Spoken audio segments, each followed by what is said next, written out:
watching In Time with Nicholas Lamar Suter. He's so dreamy.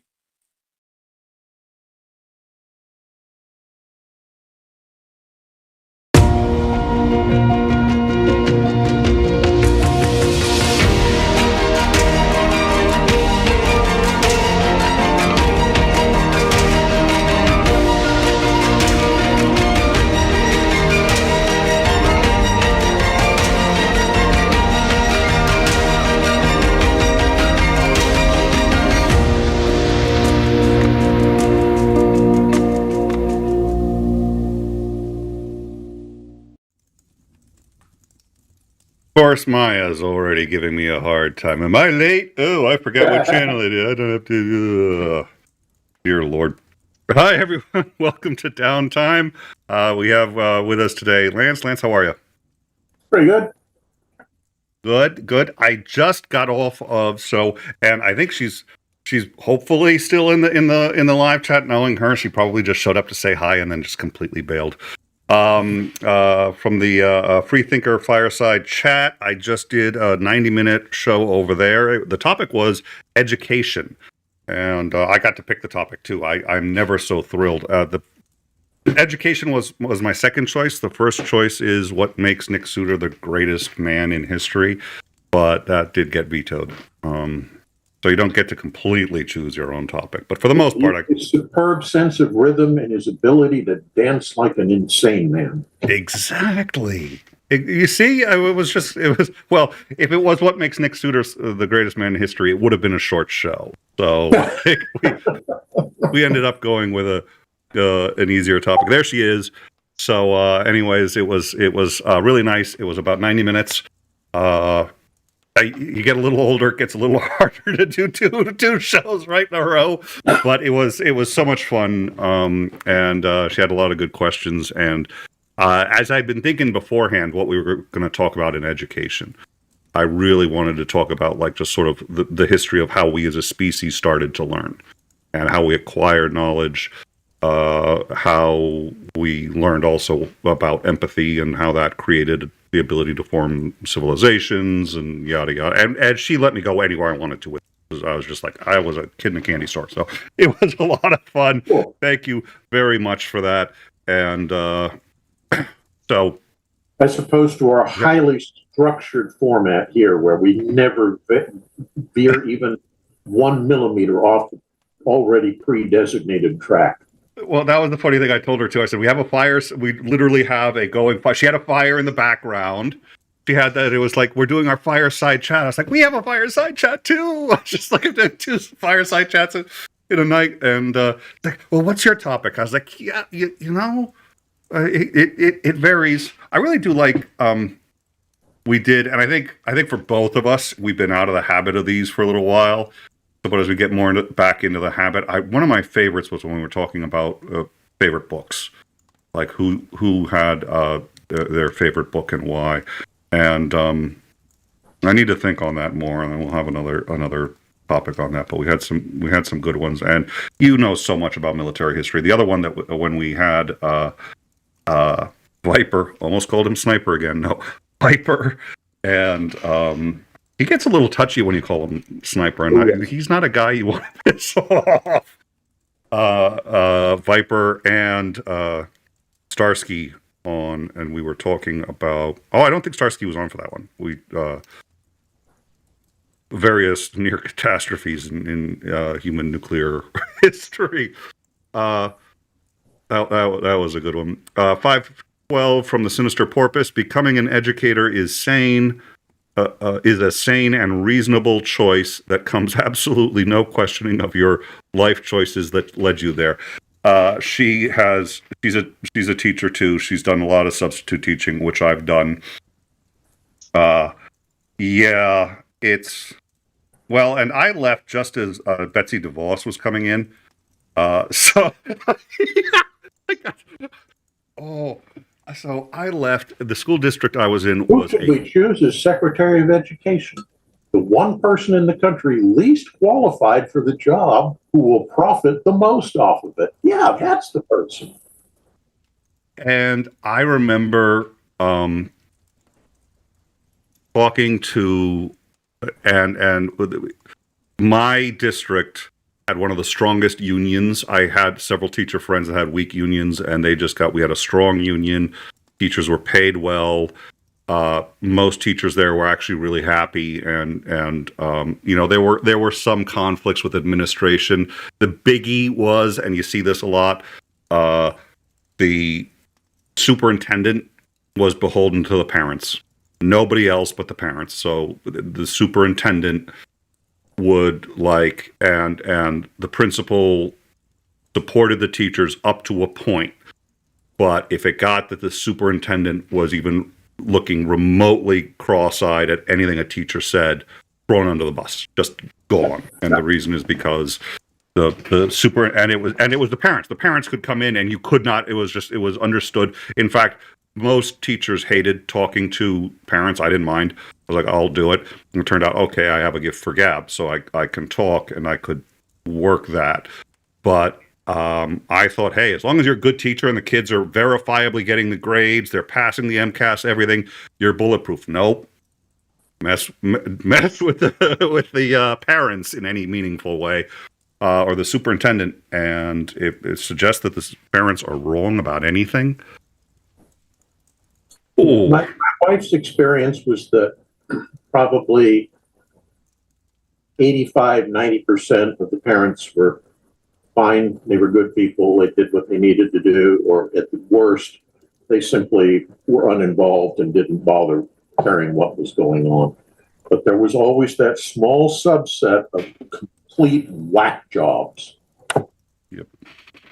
And who controlled a minimum of 40% of the agenda because they were the ones who showed up. Everybody else, the same ones, didn't show up. They're like, no, the teachers are doing a fine job. I don't need to micromanage this. I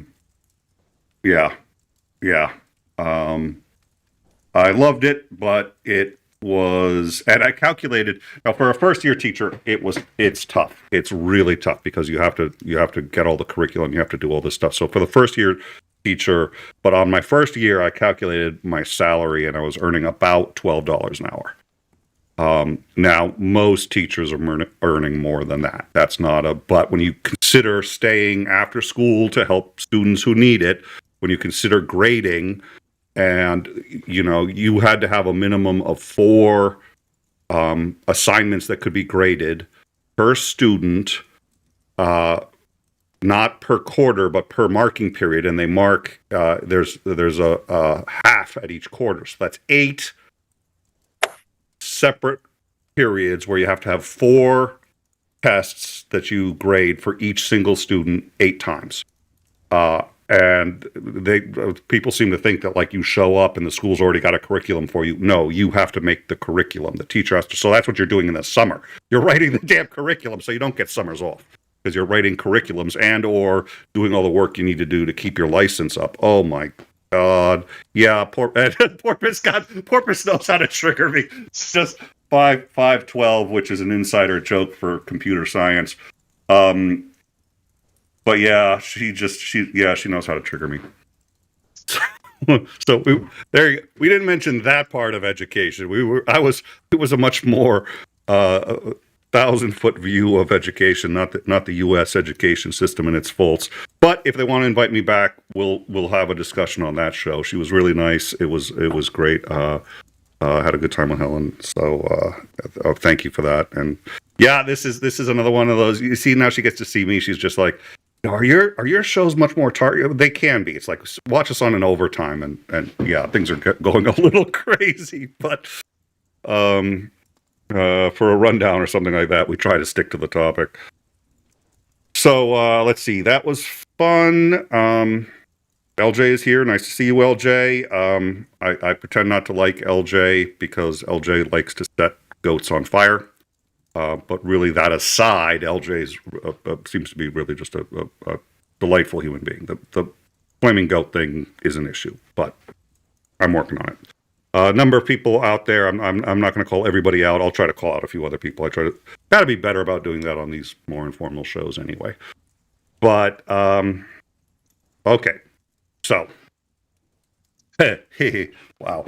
So we had Brooks on. You've been on with Brooks. Brooks is one of my favorite guests to have on. He is, without a doubt, one of the smartest ones that we have access to. He is phenomenally well educated. Most of it's, autodidact. But he's just, and he can hold his own on.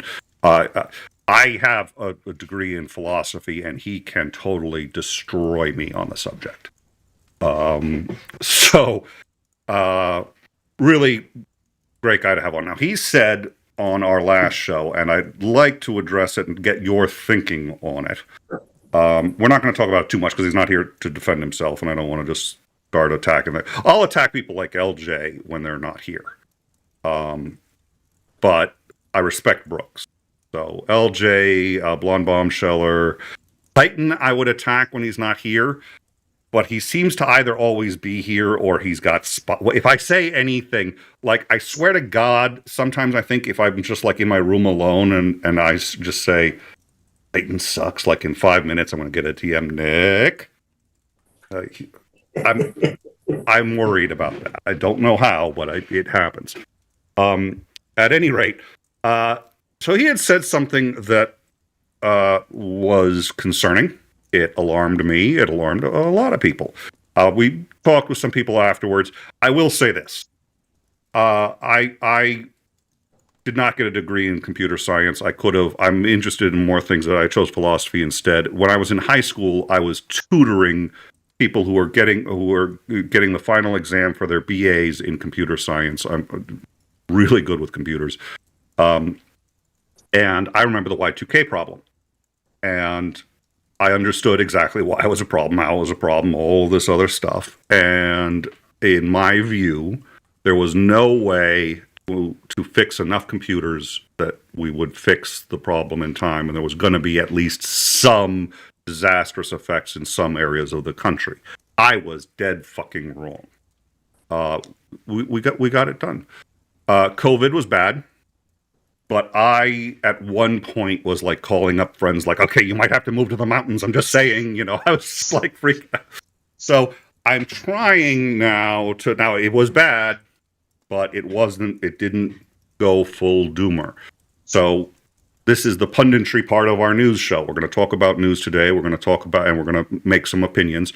One of the things that Brooks had said was that, but for some significant intervention, which actually I think we're kind of almost seeing, we're going to talk about that, we were basically looking at a collapse of the United States. Now, that's an interesting topic because I think you agree with me on one doomer issue, which is that in 2007, 2008, the financial collapse was so bad that we were within 48 hours of the United States collapsing. We were within 48 hours. U.S. would have been gone if TARP had not been signed, which almost happened because of John McCain jumping in. But that it was so bad, all of the banks would freeze up. Dollars would be worthless. You couldn't get money out of. Nobody could get paychecks. The whole 9 yards. So you seem to nod and then disagree at a moment. You don't think it was? I think it was serious. I don't think it was country collapsing bad. Okay. It would have been on the level of like the Great Depression of '29. Okay. So Brooks made an argument, and it was an interesting argument, and many elements of that argument he's absolutely right on. In fact, like Brooks, most of it just has nail on the head, which is that Social Security puts out, I think it's like 1.9, can't be 1.9 billion. Let me look at it. I had the Social Security numbers just a second ago, and because it's me, I moved them. Let me see if I can find those Social Security numbers. But Social Security put out, 1.6 trillion last year was paid out in benefits by Social Security. Now, Elon Musk is going to cut 50% of the people at the Social Security department, and they're already working at capacity. So what Brooks was arguing is, okay, checks are going to start to not show up. And 1 month of that is going to be bad. But when it starts to get 2-3 months, you end up with a couple of problems. First of all, these are all people on fixed incomes. They can't afford to not have their checks show up. A lot of them, their checks go straight to a nursing home or something like that. And the nursing homes cannot afford to keep people who cannot pay. So they will have to start ejecting these people. What's more, in a lot of cases, this money goes right back into the economy. If you're on Social Security and you go to the grocery store, they're not going to be able to go to the grocery store and buy food and do all this other stuff. So that 1.6 trillion isn't being saved. Most of it's being spent. So now the places that depend on retirees, it's also disabilities, all of that other. All the people covered by social SSD. The businesses that depend on that money will not get paid, and then it's going to ripple effect. And we're basically looking at my scenario for the 2007 collapse. The economy just completely collapses. I don't think it's going to get that bad, but it was a very good argument. And I'm also, like I said, now I've several times I've predicted that it was going to get that bad and been wrong. So, what are your thoughts? I think that one of the reasons we're starting to see a lot of low level, but definitely their pushback in Congress about stopping some of Doge's worst excesses is that even the Republicans are beginning to realize that some of the stuff that Doge is doing could result in major economic impacts across the country, which would go beyond just ensuring those people never get reelected. It would potentially put them at risk of their lives if you've got, a perfect example, somebody was saying that something on the lines of 15% of the people living in a certain county, and I think it was Virginia, are federal employees. And it's a Republican district. Yeah. If those people all get terminated by Doge, or even, let's say, 2/3 of them get terminated by Doge, that's people losing out on their mortgages, which collapses real estate prices, which puts huge pressure on homeless shelters and, food banks and everything else as all of this mounts. And people who thought of themselves as comfortably middle class are suddenly going to find they're literally on the street living in a car or something along those lines. And they're going to want to get back at somebody for all this. Now, they can't get Trump. They can't get Elon, who's being protected by Blackwater mercenaries. But that Republican congressman who voted to, support all these measures, yeah, he's at risk. He can't afford that kind of personal security. All it takes is one person with the grudge. Well, and even after Gabby Giffords, who I don't know if she had any security, but congressmen in general have proven on both sides, left and right, have proven to be far more vulnerable than other federal officials. A point is Zandring likes to point out when he says this is why all government should be local. Yeah. Somebody noted in the chat screen, well, will they remember that in 4 years? Who knows? But a lot of it depends on what the reaction is now, how bad things get before they begin to autocorrect.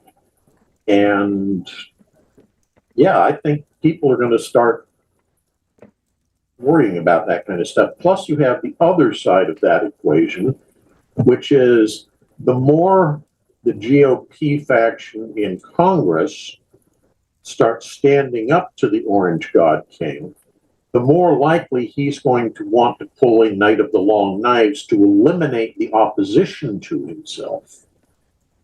And, you know, let's remember, before you go and start killing off the Jews or anybody like that, what's the first group you eliminate? You eliminate the group within your own faction that is a threat to you. Yep.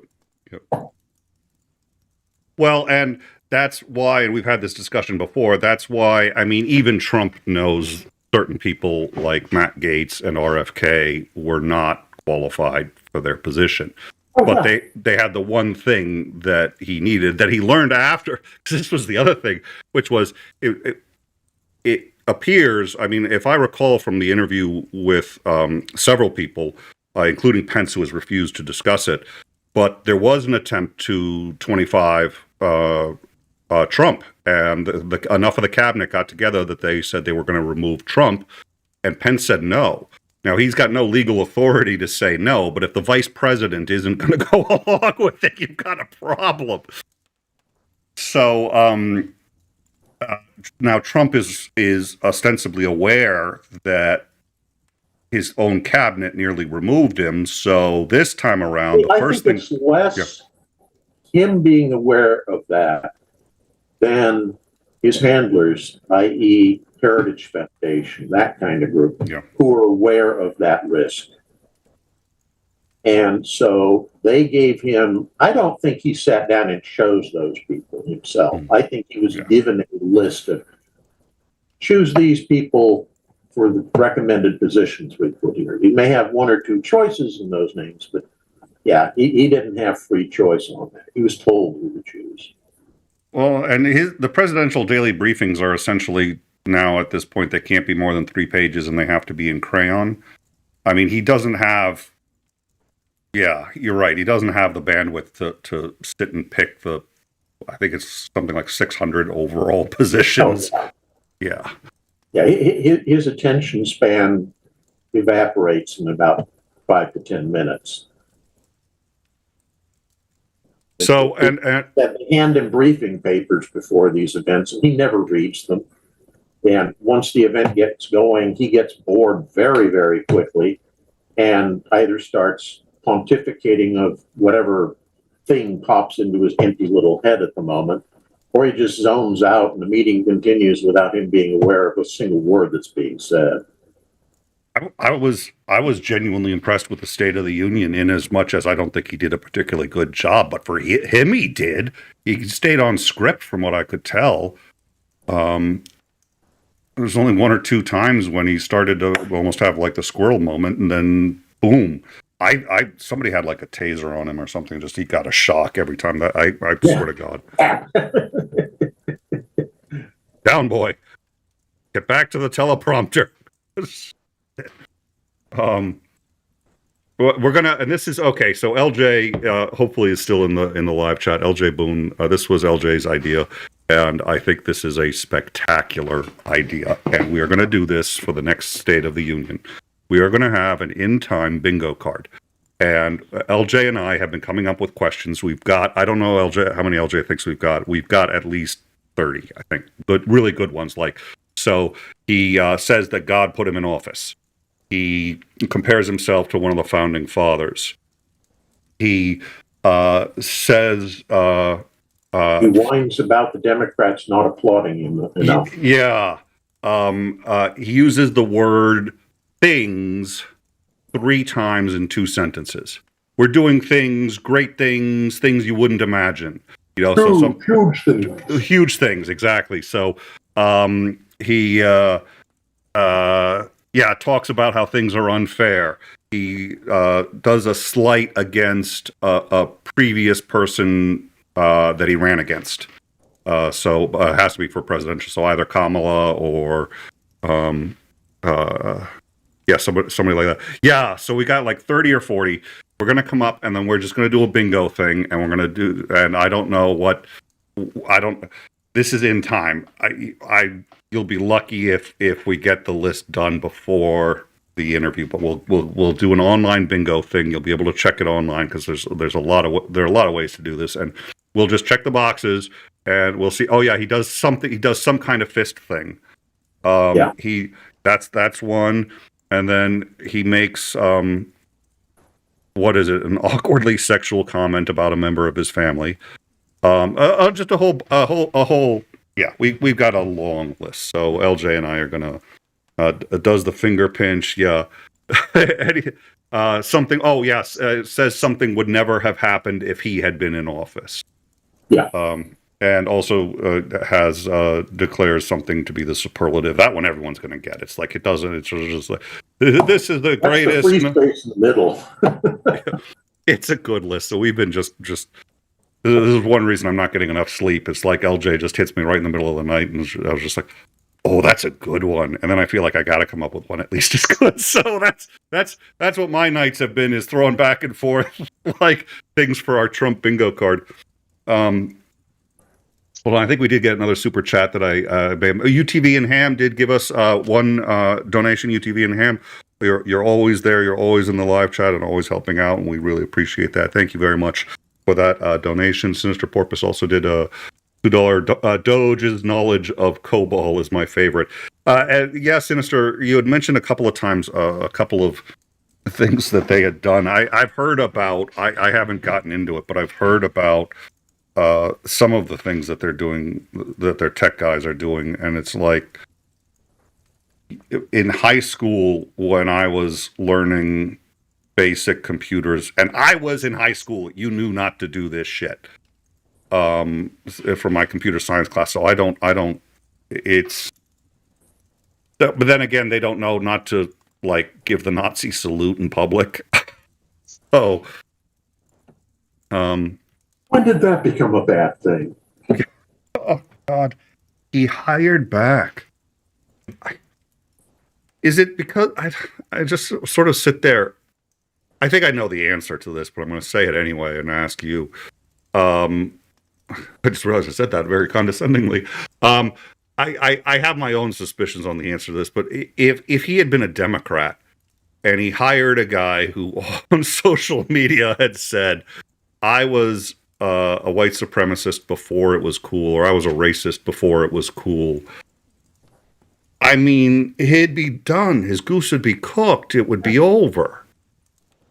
But because he's a Republican, because he's a conservative, it's like, oh no, he's just being a kid. That was literally. They know their base. They know their base. The base love that kind of stuff. Yeah. And then when you get into the election, because they're already in line, all you have to do is mollify your words during that last 60 days in the lead up to the ballots being cast. And the average middle American will completely forget that, yeah, you did the high salute and said, yeah, we're going to start gassing all those brown people who keep coming across the border. And they'll forget it. That their attention spans are similar to that of mollusks. Mollusk. I like that one. Elon Mollusk.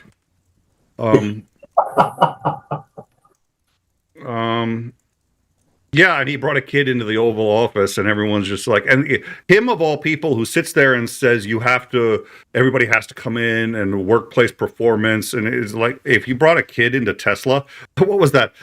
This is, you can find this on our Discord. We've got a great meme section on our Discord. Join just for the meme section. Believe me, the news is good too, but the meme section, there's a Tesla, it's the Tesla headquarters. And just outside of it, and this gets to a point I think you were trying to make earlier, just outside the window, somebody's hung a sign that says, "We hate him too." Yeah.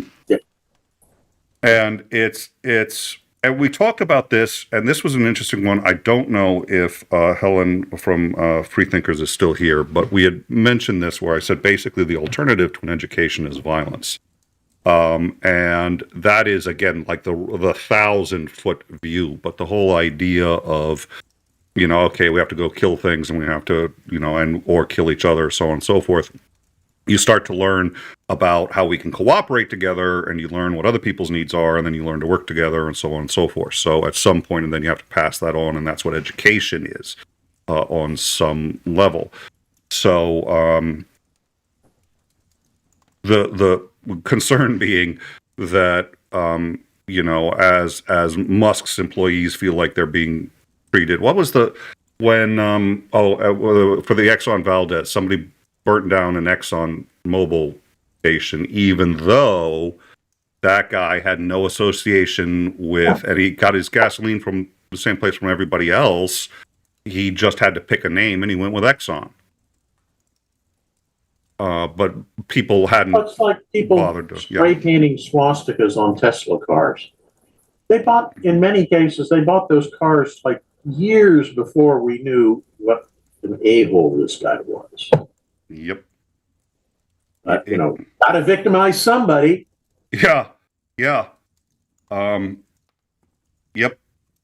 So, I'm reminded of, I was living in San Diego when 9/11 went down.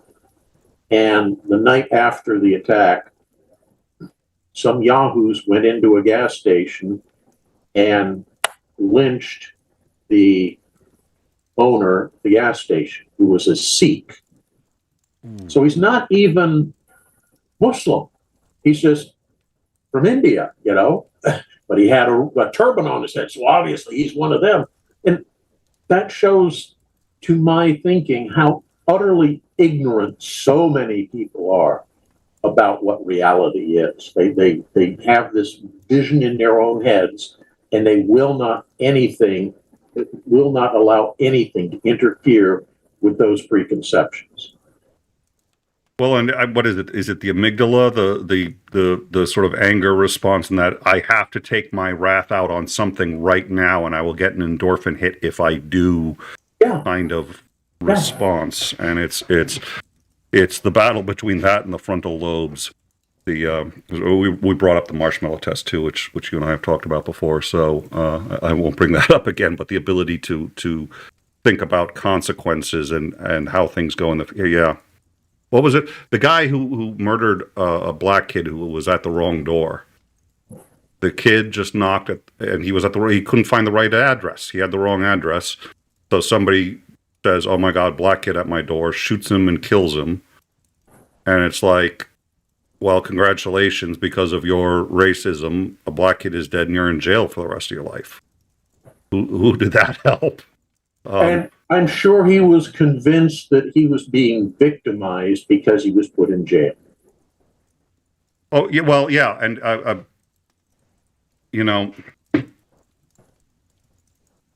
well, I'm sure he had a lot of defenders, but yeah, I'm going to say most of that's going to be south of the Mason-Dixon line.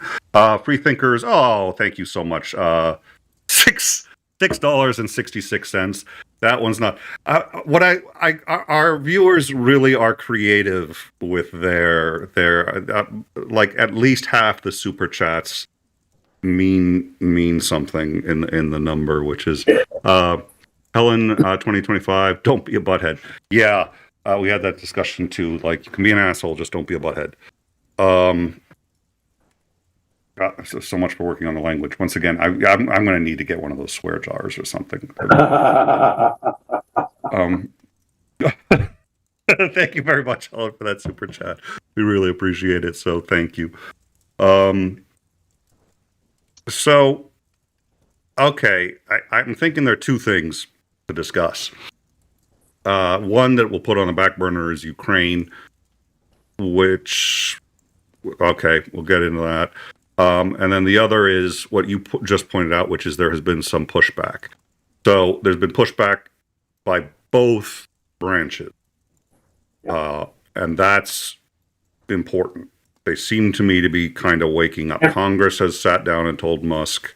Well, hell, the Supreme Court came out and said, look, anything that was already approved by Congress, you cannot halt. It's already been approved.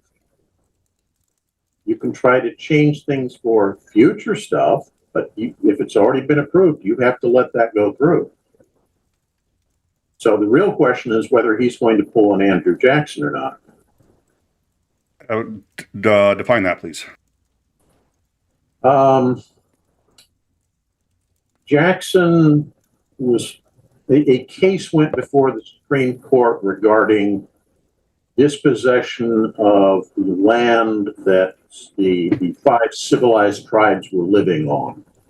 And they said, no, you cannot force them off their land. They have treaties with the American government, and it's their land.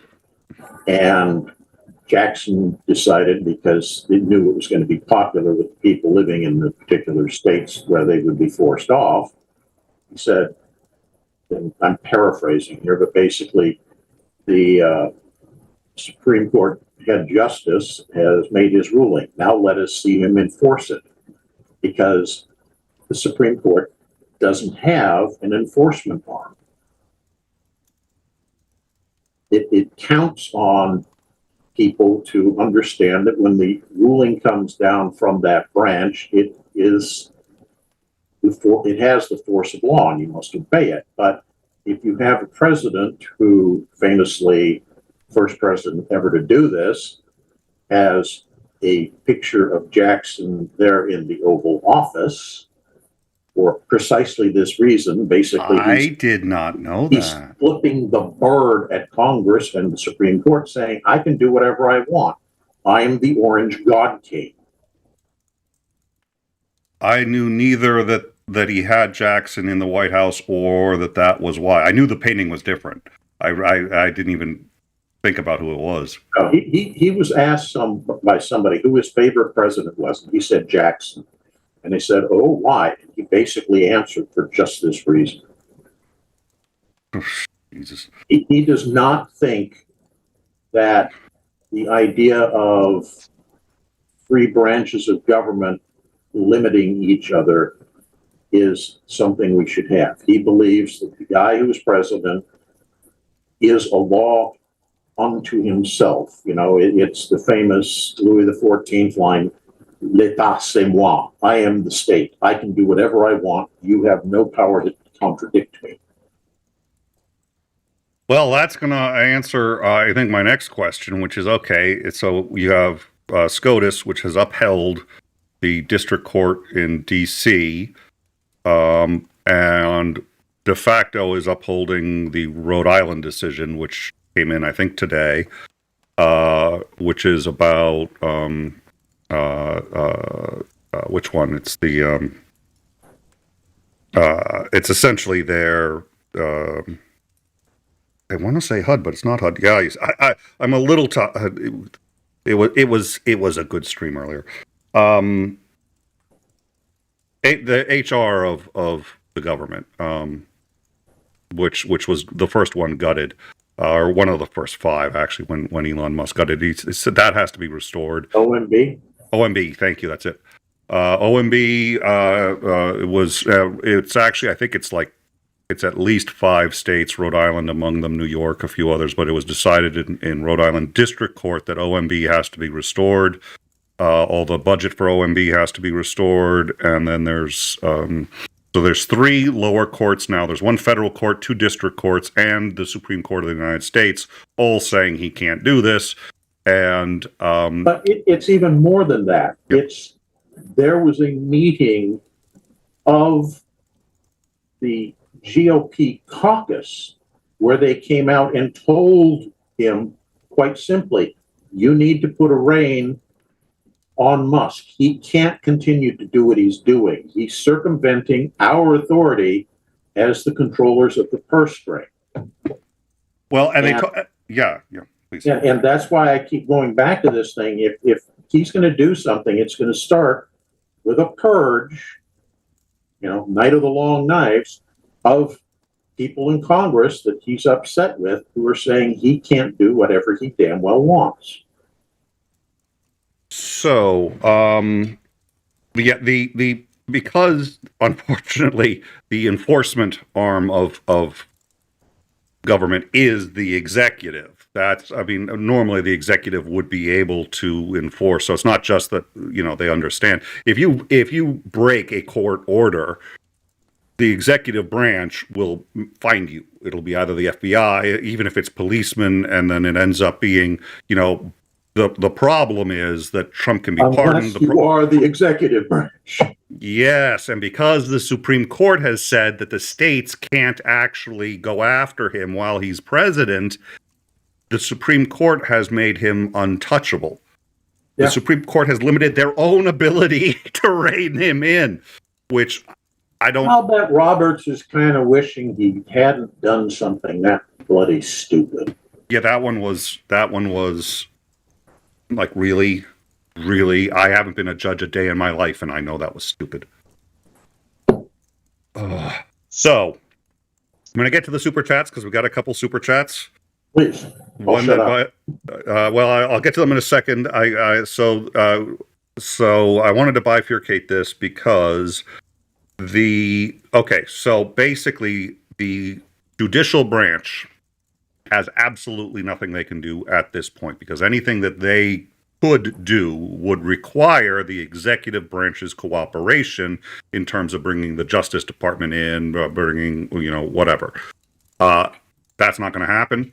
So the legislative branch is powerless to do anything. The legislative branch, Lindsey Graham, a few other, Lindsey Graham was one of the bigger names, but they all met with Musk. They met with Trump. With Musk, it was interesting hearing the reactions, which was he nodded and said he understood, and he completely agreed and concurred, but that fortunately none of the cuts that he had made or was making actually fell into that category of being something that Congress would need to approve. So obviously he didn't understand the meeting. They have the ability to do something, but all they can do would be to impeach, and he's got the nuclear option against that, which we've also talked about. If the Speaker of the House is willing to do it, he can adjourn Congress indefinitely. So I am now asking you, he's sitting there, the judicial branch is done. Hopefully they'll continue squawking, because I think it's important to get this shit down in writing that he's doing this, but that's all they can do. They can squawk. That's it. They're done. In terms of efficacy, anything else that they can do. You're in the legislative branch, and he decides to continue going with Doge exactly as they're going. What do you think they're going to do? We know that there have already been 2 moves to try to bring forth charges of impeachment against him. And this is not from his previous stuff. It's from the stuff he's done this term. Yeah. Now, he's been in office less than 100 days, and he's already got 2 separate moves that are being put in place to try to impeach him. I think that if he does something along those lines or starts to make noise about it, there may well be a move to oust him. Whether or not they can do that before he guts them, closes them down and says, "Yeah, I'm adjourning Congress permanently until further notice." I don't know. But yeah, I think people are already beginning to realize that if you want Congress to continue to have any relevance, it's something you need to start talking about doing ASAP. Well, and the Supreme Court even said this like 75, 100 years ago. They're like, no, it's a line item veto. If you let the executive, he runs the Treasury, but he does not get to just say no to a program or defund a program, because that would be the same thing as him being able to make or not make the programs. You don't need Congress past that point. So no, he doesn't have that. Oh, they knew not to let this happen. Presumably knew quite a long time ago. Oh dear Lord. Okay. Yep. You're going to say something? Well, the president does have a limited ability to introduce funding measures on his own, but it's constrained severely. So if he wants to do something big, he really does or is supposed to run it through Congress. So if he decides he wants to start building a dozen new aircraft carriers or something, he can't just say, yeah, I'm allocating the money, because that level of funding has to be approved by Congress. So he would have to reconvene Congress in order to get them to agree to that before he could move forward with it. He cannot unilaterally control the budget on his own. All right. So before we get to any more questions, let's see. LJ Boone won $1.99. That's what it was worth for her to say this. I am contractually obligated to say this. I'm not contractually obligated to enjoy it. I'm not contractually obligated to endorse it, but I do have to read it. In honor of BB, Cockwomble. Thank you for that very mature. I keep telling you, there's an L in that word. Clock. Yes. Thank you. It's clock. I misread it. It's Cockwomble. Thank you, LJ, for that. It has to do with the timepiece that does not keep accurate time. Yeah. It's a wombling clock. Exactly. There you go. It's nice to have just such mature viewers and supporters. Math Pig, £2, the British sterling. I will forever shout the $500 suit. Yeah, I one man's joke turns into a lifetime of me being shackled to that thing. But at least on downtime, I don't do the downtime is the only one where I don't do it. So I was doing the brown shirt there for a little while. But I just realized. I'm wearing my formal sweatshirt. It only has holes in the elbows. Oh, perfect.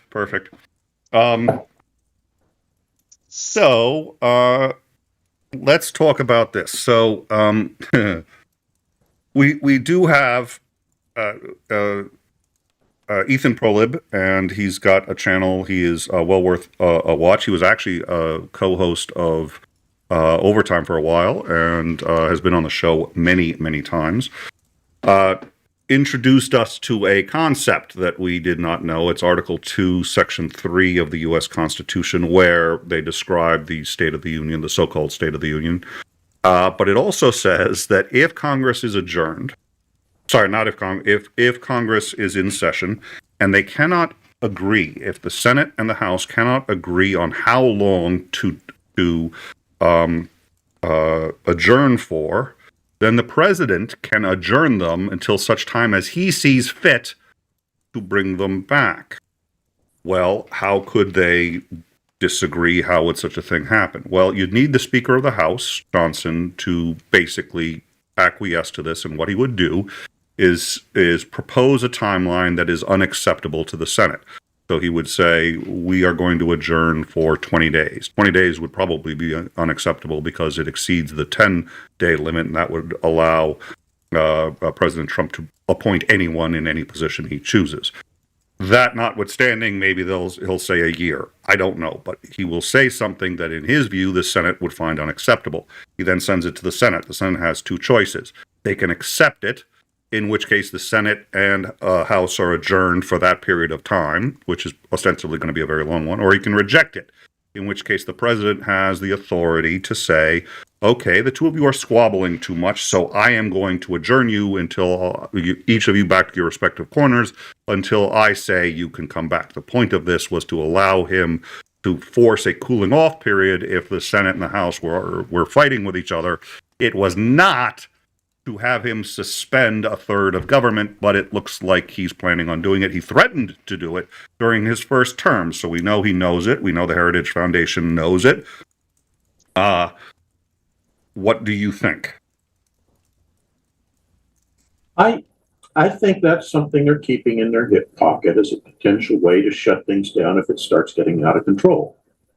The trouble is, and I mentioned this before, they still have to have Congress approve a budget. So at least once a year, they're going to be forced to reconvene Congress for that purpose. And this goes back to, the whole thing with like the English Civil War, because the king wanted to just start appropriating money to whatever thing he wanted, and he didn't want to have to be answerable to, Parliament for it. And so he dismissed Parliament. And the argument was, okay, you can dismiss us, but now you cannot impose taxes. Taxes have to be approved by the Parliament. It's, I don't think, any different in our system. I think he has to be able to have Congress write that budget for him. So he can get away with a lot of stuff in a year, but he's still going to have, at some point, to be answerable to that third element of the division of powers. Well, and it's a long time, but in 2 years, that Congress won't exist anymore. Exactly. So a new Congress will come in, and they won't adjourn, and then Congress is back. So he's going to have either the budgetary limit or the fact that each Congress only exists for 2 years, and then a new one is sworn in. All right, so I have to believe Lindsey Graham, who I don't give much credit for anything at all, has figured this out. I have to believe most of them simply believe, hey, we're buddy-buddy with Trump, we like Trump, and we're all drinking the Kool-Aid. He's not really going to pull the trigger on this. Do you think they're worried about it? How or when would we know that they're worried about it? Would Johnson really go that fucking far? Because if he does, he's out of a job. Yeah. I can see him doing it in exchange for something in return. And I think that there are certainly a number of other MAGAs in Congress who would be happy to allow him to get away with it if they were given their own little signatures. But we are venturing into uncharted waters, I think, is the only way you can safely express what's going on. Because there are so many things that are being talked about and being actively done that I don't think the original founding fathers or the articles in the Constitution or what have you, I don't think they were ever put together envisioning that something like this might come to pass. And as somebody noted in the chat stream here, don't underestimate what Heritage Foundation is. They've definitely thought through much of these possible potholes in the road to them becoming the new government by diktat. All right. So we're going to keep an eye on that. We are obviously keeping an eye on the Speaker of the House, because that's who's going to determine whether or not this is even possible. If he decides he doesn't want to do it, it can't be done. If he decides he wants to do it, it's going to happen. And, obviously, the next couple of days, Trump has heard from the Supreme Court. He's heard from all these other courts. He's heard from Congress. We're going to see what he does and how he goes with it. We do have people who have gone to our Discord have actually likened it to a newsroom. It really is a newsroom. It's so if you are interested in learning about what's going on as it happens, our researchers just do an amazing job and put a lot of great material in there. And you can also ask Commander lots of questions. He's always good about answering them. So what we're going to do is I'm going to take off my downtime hat and I'm going to put on my in-time hat for a brief moment. Yes.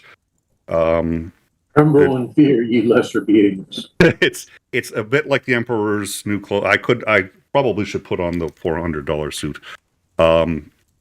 As I do that, and now that I have my in-time hat on, and there is a reason we're going through this little masquerade, Commander McMillan, could you remind our audience of your background, please? Retired U.S. Navy 05 commander. My primary specialties were in amphibious warfare and operational logistics. I'm a graduate of the U.S. Navy War College with highest honors. I also attended the U.S. Staff and Command College. I did joint tours at the U.S. DOD's Inspector General's office investigating reprisals against whistleblowers. And I also did a joint tour with what was called 𝐍𝐢𝐜𝐜𝐿, or Joint Interagency Task Force, which is where we coordinated military support to law enforcement agencies in the war on counter-narcotics. All right. This channel has had on a number of people from Ukraine. I consider them my friends. And in fact, basically, you first started on this show. We had a show about logistics, but when the Ukraine war happened, we were like, we're going to call you. We had you on every night.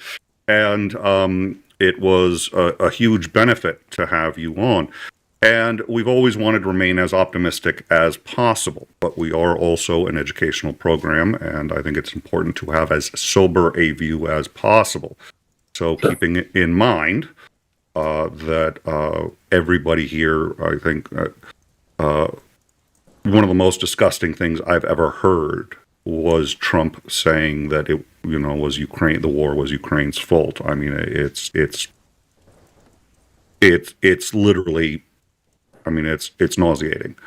But the U.S. has suspended intelligence to Ukraine. Ukraine has said that that's not too big a deal, that they have their own intelligence. I believe that they do have some intelligence, but I think I'm sure they're getting intel from other European partner states. But my understanding is the UK is not giving them intel as well, basically for fear of reprisal from the US. And because the US shares so much intel with the UK, that the US has essentially said they would pull sharing with UK if UK doesn't go along with it. So my understanding is the UK is also not sending intel. I don't know about the partner states. So, it seems like another blow. Trump is unpredictable, but I think you and I both agree that he's essentially a puppet for Putin that he's bought and paid for. What is your assessment of the current situation in Ukraine?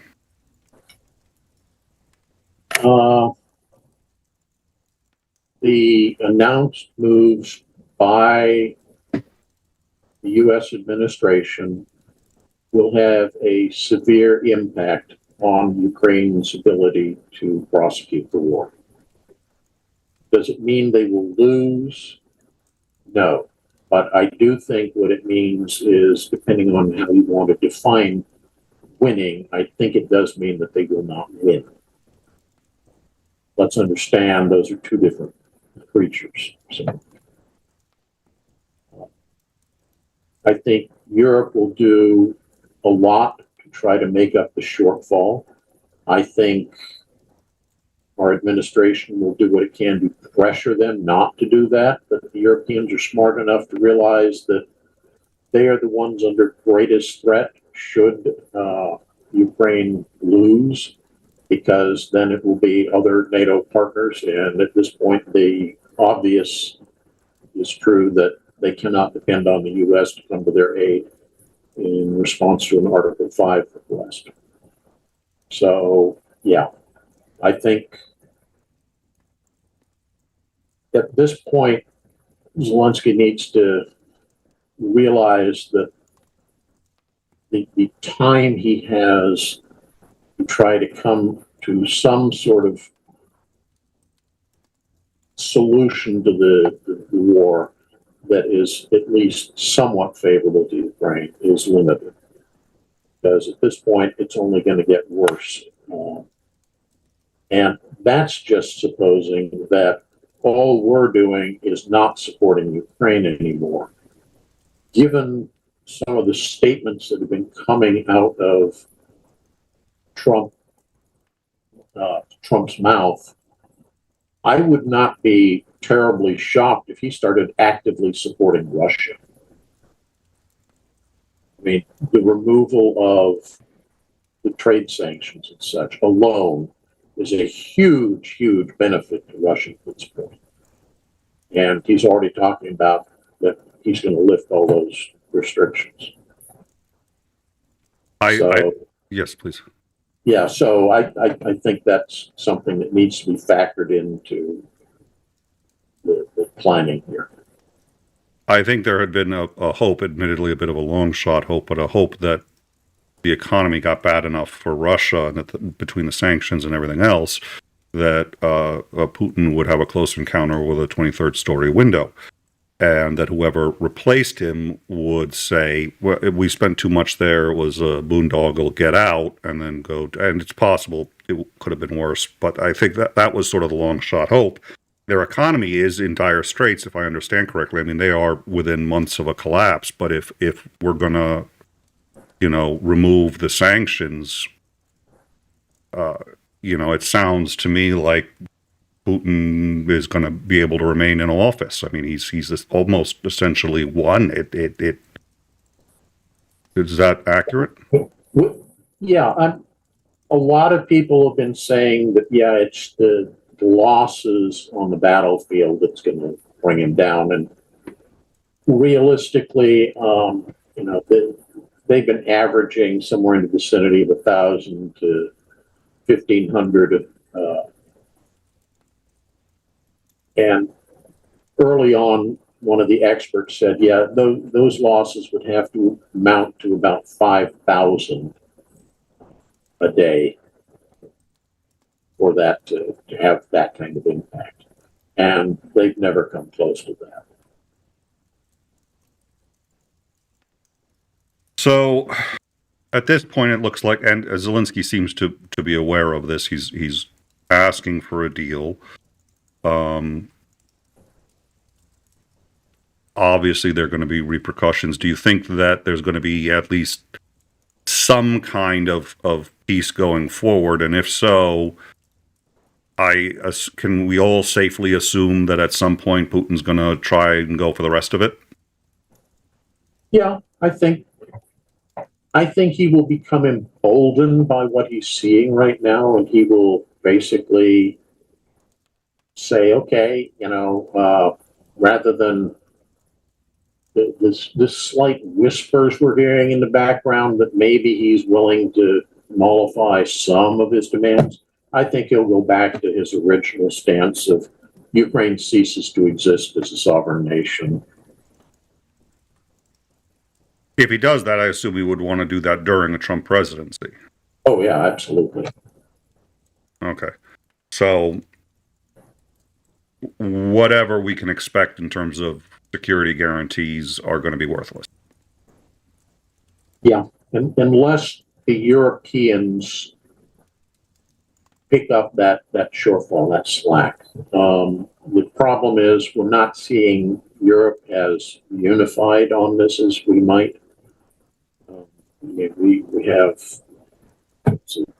Hungary and Slovakia, I think it is, or kind of sidling over on the pro-Russian side. And Turkey is kind of playing its own game. It's, still part of NATO and still likes Ukraine, but also has its own agendas and such. And we just had the elections in Germany where the right-wing factions gained significantly. So, can Europe put together a coalition that is capable of taking up all the shortfall? I don't know.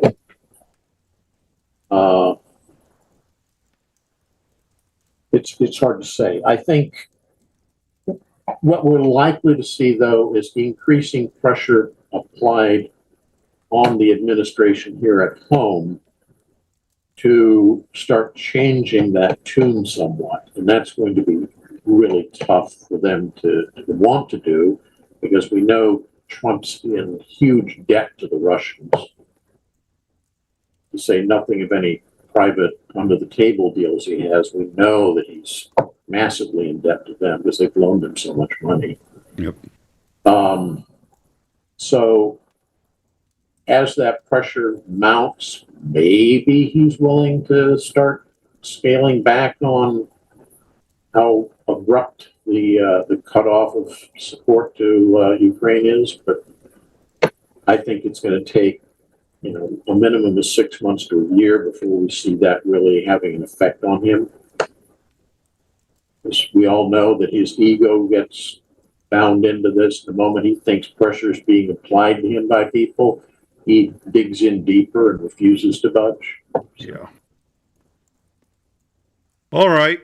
Well, as I said, it's not something anybody would have wanted, and we've been big believers that in the sovereignty of Ukraine, and that Ukraine was ruthlessly attacked, and it's been, covering it has been difficult much of the time, and none of us would like to see that position. Unfortunately, the person who won office is someone who does not support Ukraine, and that has changed everything very much for the negative. I see Mark Reed has just sent his viewers here. Mark, thank you so much for that. We really appreciate that, and we hope your viewers like this show. We have this is downtime. It's our more unofficial, just sort of chat, but we did have a discussion because especially, for me, the death knell was the cutting off of intelligence. The weapons is obviously a problem too, but if we're cutting off the intelligence, that's the ball game. At least for me, who knows nothing.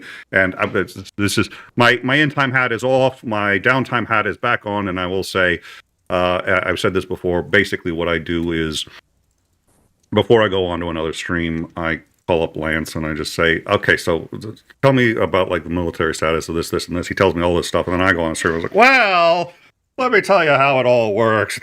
Wow, Nick knows so much. It's like, oh yeah.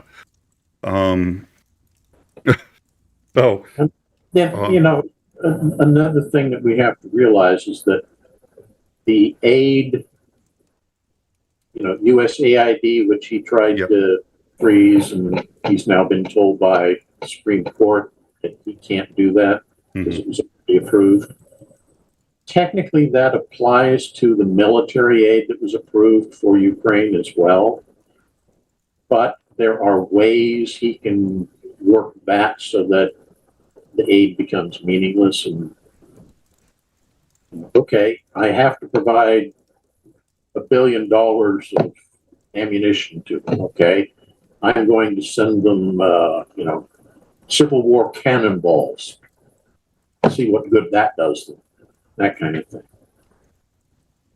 That actually is an interesting question. Now, if you're Joe Biden, a lot of people thought that Biden could have done more faster, and I've heard some people say that he really couldn't. He was going as fast as he went through Greece to get he did all of these tricks, and that he was being slowed down by Congress. What's your take on Biden? What now with 2020 hindsight? Could he have done more? Should he have done? Obviously, he should have if he could have. I think he could have. He wasn't willing to take the political hit that he would have incurred, that the Democrats would have incurred by doing so. I hate to trot out the old Clausewitz maximum, but war is politics carried out by violent means, and this was politics. He decided that it was more important to try to set things up so the Democrats would potentially win when they didn't in the end. But that was the kind of thing I think was going through his mind. In 2020 hindsight, yes, completely stupid, irrational almost, but you play those cards the way you see fit. Well, and think about it this way. I mean, in the reality that we're in now, imagine Trump continues, things get worse, and he does adjourn Congress, and things start to get very, I'm not sure I know the word, but chaotic in the United States. And then you take a look at an alternate timeline where Kamala had won. If his support of Ukraine was the difference between those two, that would have been a very difficult calculation to make, because Ukraine loses by Trump getting into office, but if Ukraine loses by not getting enough support so Kamala gets into office, you've got kind of a problem either way. So I'm not unsympathetic to that balancing act, despite the fact he got hit as if he sent all of it. I mean, the Republicans made it sound like he sent everything immediately. That was part of the goal there, was to give him just enough string that he could hang himself. Yeah. I think it would have been, arguably, this is one of the problems, that's that the Democrats really are not good on going on the offensive. They're constantly fighting a reactionary, as in reacting to, not reactionary as a right wing, but they're always in reacting to what the GOP does. They rarely institute their own activities, their own policies that force the Republicans to react to them. And because of this, it's so easy for the Republicans to take anything that the Democrats try to accomplish and turn it around and make it seem like it's bad. Instead, if you'd started out by saying, no, Mr. Trump, who clearly doesn't want us to do this, is a paid agent of the Kremlin. If they'd gone on Bat Attack Run and say, look, he has these loans out with Russian mobsters. He has these loans out with Deutsche Bank, which was fronted by money secured through Russia.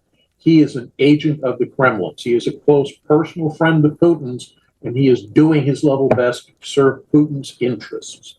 If they'd gone on the attack like that, I think it would have seriously undermined,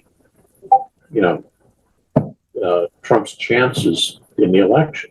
But instead, it's all, we're going to try to do these things, and it was all very nebulous, pie in the sky crap. We're gonna make the world a happier place was what I got was the message. With most people. Yeah, it doesn't tell you a thing about what they're going to do. I mean, we're going to make the world a happier place. I hate to say it, but that was kind of Hitler's slogan too. Yeah. Everybody says they're going to make the world a happier place. That's the devil is always in the details. $2 Sinister Porpoise, worst Red Alert sequel ever. Red Alert referring to that's you're a gamer, so you know exactly what that is. I've never played that game. My son did a couple of times. Yes, we're playing the Red Alert one where Russians buy out an American businessman and he turns the U.S. upside down. That's the one we're playing, and I am not pleased by whoever made this game. And there are multiple people to blame. needs to pay the consequences. So, all right. Like I said, that was it was something we needed to. It's been in the news, and we needed to cover it. I think that it's not going to end in a way that any of us would have wanted it to end. I think, unfortunately, once it, quote, ends, there's still going to be challenges. And I hadn't even considered this, but what you said about it, of course, emboldening Putin is correct. I hadn't even considered that, but he's now, he made it was a gamble that looked like it was a sure thing, and then it turns out his military wasn't what he thought it was, and then everything headed south for him. Now he's pulled it off. What gets me is, at least for the first couple of weeks, it sounded like Trump was not going to be bending over to kiss Putin's ass. Yeah. But obviously now he has, and I'm wondering what occurred between those weeks and now? I have wondered that myself. Somebody suggested to me earlier that, actually, I think it was on the. Isn't the compromise, if we know compromise exists, but even if it is, he's the Teflon Don. Nothing will stick to him. You can, have him snorting cocaine off of a dead baby while he screws a pig on television, and most of his followers wouldn't care. Yeah. Which is admittedly worse than him shooting someone in the center of New York City, but he said he could get away with that, and I believe him. True. So I've wondered that myself. Again, when I was on with Helen Green earlier, she had said that she was talking to someone who had said that he zigzags, and that's his. And a few people I've been talking to have given analogies like that, and that what make him so effective is that he deliberately moves in just a random direction for the sake of moving in a random direction, and then he turns around and goes another way, and then eventually he heads towards wherever his true north originally was. But that he's learned it. He's part of that group that believes there is profit in chaos. Yes. Stability does not offer him the opportunities to profit and inflict suffering on people that he obviously enjoys doing. Chaos allows those. That's why he does that kind of thing. Destructive creation without any of that messy creation. Or what it doesn't matter. Anyways, I think he knew that there were people, especially liberals, who were going to say he's in Putin's pocket, and he wanted to discredit them, and he wanted to and he probably just called up Vlad and said, "Hey, listen, I'm gonna talk shit about you for a little bit," and Vlad didn't call him back.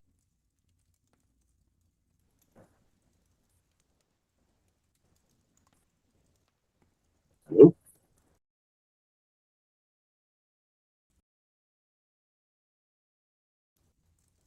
Ooh. I think that's long off there. Oh, I'm on there still.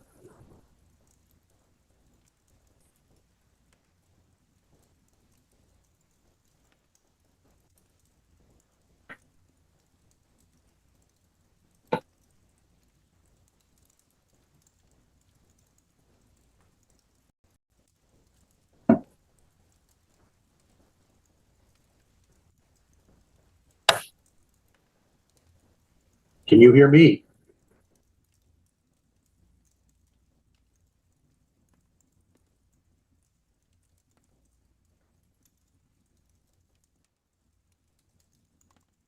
They're saying you're muted.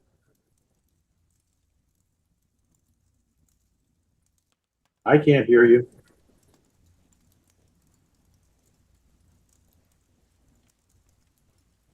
I'm assuming they can hear me because nobody's, yep, they say they can hear me. Do I need to say goodnight for you? Say goodnight, Gracie. Oh, There, I can hear you now. Oh, okay, good. Yep, there we go. Don't tell them this is great content. If that was Titan who said that, No, it was Maya. oh, it was mine. Yeah, I should have figured. Oh, for fuck's sake! All right. Yeah, I was trying to figure out. I was trying to figure out why too, and I think he knew that if he pretended to, and he even called up Putin and said, "Listen, don't thank me. Don't." It was probably Putin's idea. It's like, I'm not going to thank you. Let's make it look like there's a rift between us. And with the short attention span of everybody, especially today in the U.S., it's like we're all like, he's in Vlad's pocket. He's in, no, look, and I got hit by a number of MAGA who's just like, Vladimir Putin didn't call him to congratulate him, so he's not in his pocket. I was like, that doesn't mean a damn thing, especially for a guy who's so mercurial. He could just, I was like, I said, the only thing that we know is last time he was completely in his pocket, and I haven't seen anything that's going to change that. Yeah. And sure enough, a little time passes and right back, and nobody's going to remember that this is what the Democrats said in the first place was the problem with the guy. Yeah. Yep. All right. Well, sorry about the sound issues. I think there's a short in the board there, so I'll swap that out and hopefully get that fixed. But it's in time. You wouldn't be watching our show if you weren't expecting at least some production problems somewhere along the line. Yeah, I get muted and our numbers start to go up. We didn't even get rated. This isn't Mark. This is just the numbers going up because I'm muted. Thanks. Love you guys too. I feel so appreciated. All right. Any final thoughts before we head off? Not really. I mean, for what good it will do, please communicate with your elected officials and tell them that, certain things concern you. If you want Ukraine to get U.S. support back, communicate that to them. It sounds weird to say it this way, but do so while we still can. It sounds awfully doomer to say that, but yeah. Sister Porpoise, the short is in the motherboard between the ears. Son of a... Okay, one of these days I'll be on a channel that respects me, but it ain't going to be one I own, I suspect. I've